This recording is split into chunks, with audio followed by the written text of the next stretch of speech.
Assalamualaikum warahmatullahi wabarakatuh. Selamat pagi.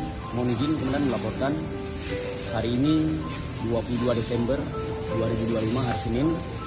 Adapun kegiatan dari Satgas Operasi Aman Nusa 2 untuk wilayah Pidijaya, Satuan Brimob Polda Aceh beserta Polsek setempat, dalam hal ini Polsek Panti Raja ikut dengan personil Polres Pidijaya melaksanakan pembersihan di SMA 1 Panti Raja. Demikian Komandan, Di saat ini sedang berlangsung pembersihan beberapa kelas dimasuki oleh lumpur pasca banjir.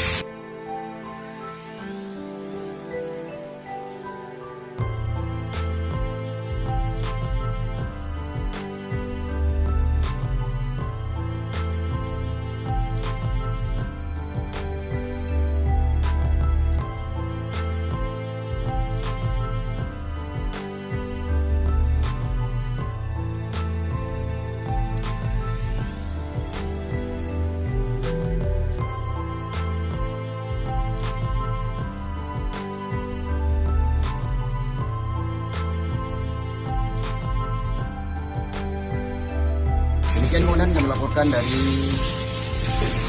Panti Raja Polres Pidijaya. Polri untuk masyarakat, Brimob untuk Nusa Dua.